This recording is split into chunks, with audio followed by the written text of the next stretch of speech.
Another thing that came in handy from you haven't gone there is the smokings between the changing of phases. Now they didn't happen because of the changing of phases. Like they sometimes things happen, but not the same way. Like they happen under different context. But it was about the time for the changing of phases, like where it should be like the change to blue phase or the change to white phase, whichever phase it was. I can't remember. But Chad had told me at one of the drills, like there was a competition and the first four guys that made it didn't have to get smoked with the rest of the company, and I was like, I knew this one was coming because Chad told this story. So every time I felt like, because it happened a couple times where they're like, "Where's the trash can and run back," and there'd be times where I'd just be gutting it, and I'd come back and like it wasn't that particular smoke session, but the one time it was like I took off and I came back and I was like number 3, and I was like, yes. And then they go, and then drill sergeant Musgrove comes up and goes, "You stand against the wall, don't say a word to anybody." And I was like, oh, and then the company got smoked for like 40 minutes. And I was like, man. He goes, they were like, it pays to be a winner. And I was like, yeah, it sure does.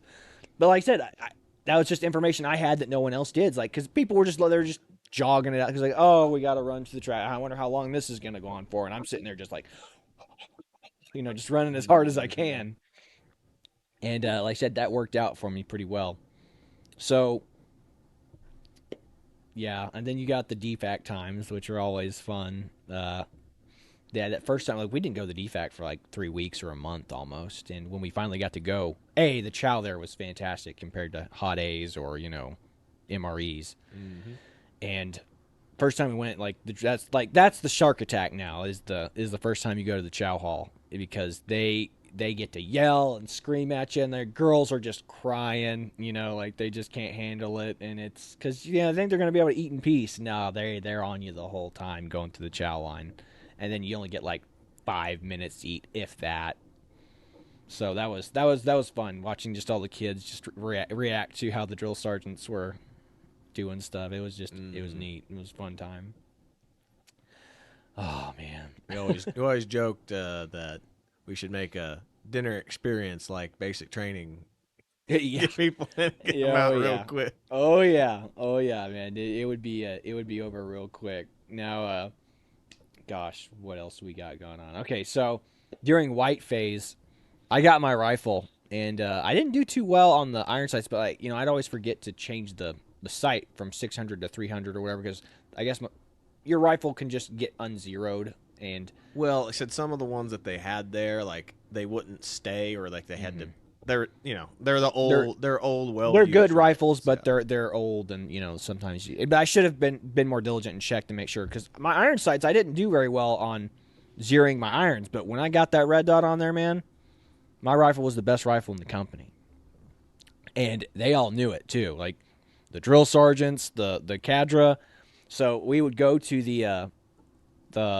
the range, and finally we're doing the qual range. Like it's not like the getting zeroed ranges anymore. It's not just shooting targets. It's the targets that pop up, and you got to do the whole lay down, stand up, that kind of shooting.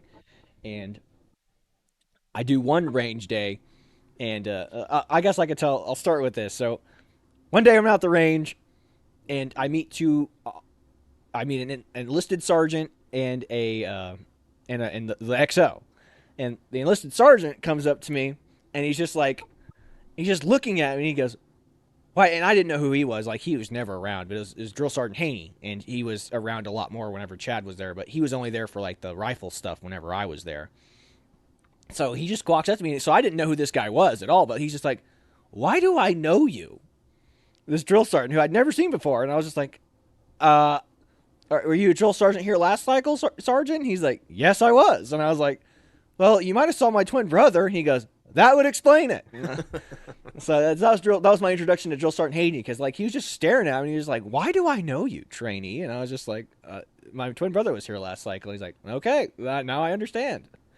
So, and then I meet the XO. This is the first time me seeing the XO too at the rifle range as well. I can never saw him before up to this point. And again, it's a very similar conversation. He's like, "You look familiar," and I was just like, yes, sir. My twin brother was here last cycle. He goes, "Oh, okay, cool." So he's sitting there, but then he would just chat with me like we were bros. Like there was the level of decorum that Solar had. So if there's any officers who kept watching be like, oh, and, the officer was having, like he should have maintained the level. They was there, but like I said, we would be able to talk casually between each other. Be like, yes, sir. Be like, oh yeah. And he'd be like, hey, Watson. Your brother. I heard your brother did better than you at the range. And I'm like, no, he definitely didn't. I beat my brother in everything, on all the run times, on all the rifle qual stuff. Sure. Oh no, I did. I know I did. So we're at the. The fire one, and the XO is always my spotter. I don't know how I got this lucky, but every time I'm there, and the XO is a great spotter too. He'd be like Fast Freddy, it's like 300, 200. And I'm just sitting there like bam, bam, bam, propping him down.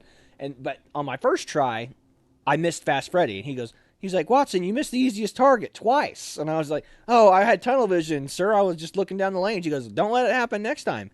And again, I come back the next day, and it's for the actual qual.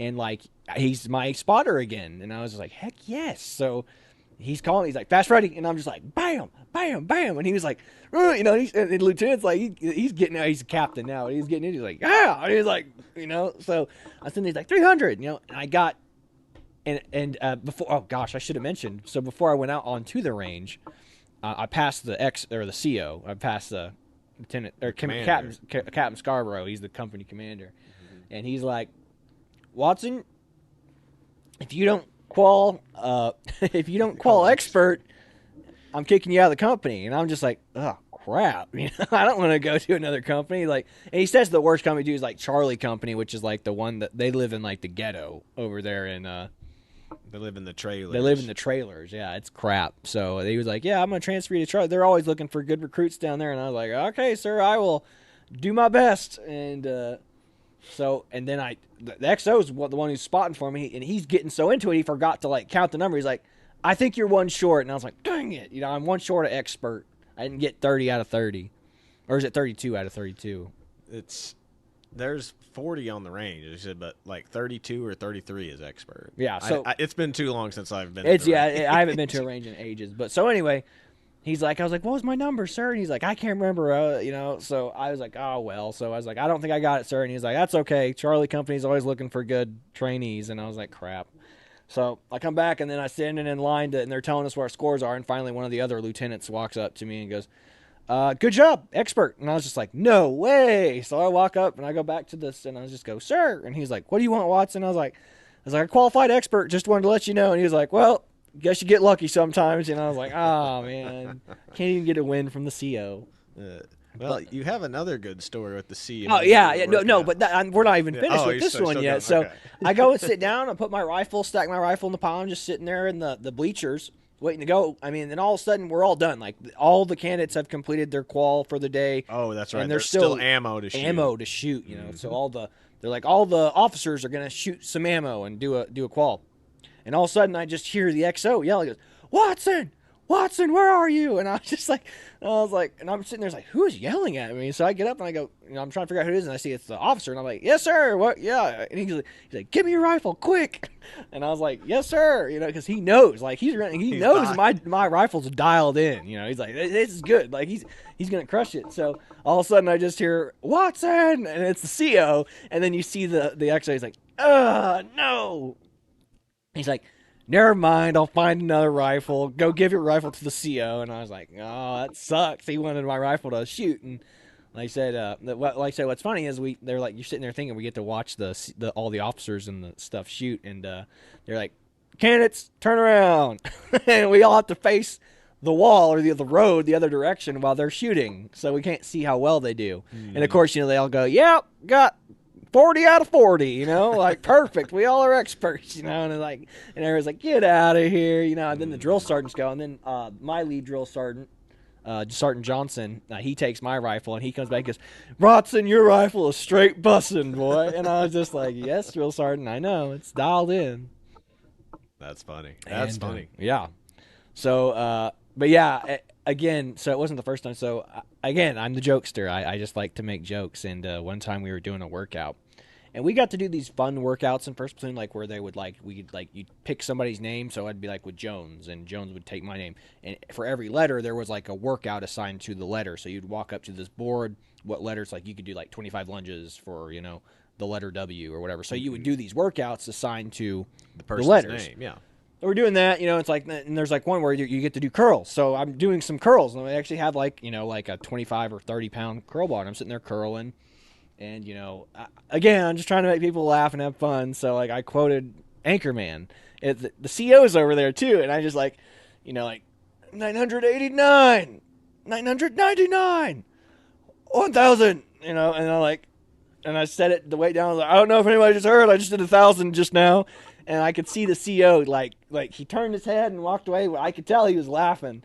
And, like, he walked up to the drill, and I'm just listening. And she's like, "What? Are you okay, sir?" And she was just like, he's like, "Yeah, Watson got me, though." He was like, I was not expecting him to quote Anchorman just then. So he was over there just giggling, chuckling away. So I was able to make him laugh, which, like I said, was fun. Because, Absolutely. like, when you can make the CO laugh, that's good stuff, If you're making the drill sergeants and the officers laugh, you're okay. Absolutely. And like I said, I just love making jokes and having a good time. And like I said, you can make your basic training time as fun or as miserable as you want it to be, just depending on your attitude and perspective. So just maintain a positive attitude and outlook, and you're going to do stuff that's going to suck. Just make the most of it. And like I said, typically the harder things are, the more memorable they'll be. That's what the CO says. That's what Captain Scarborough says. He's like, the harder and worse things are, the more memorable they'll be, and the more you will cherish the memory Not at wrong. the end of the day. That's everything that I remember from all my training that I've ever been through. Is the harder it was, the more memorable it was. Yeah. The stuff that's easy, you don't remember. You're It's just like, literally your brain flushes it. Yeah, who cares? So that was what it was like, and it was fun being around them and being around there. So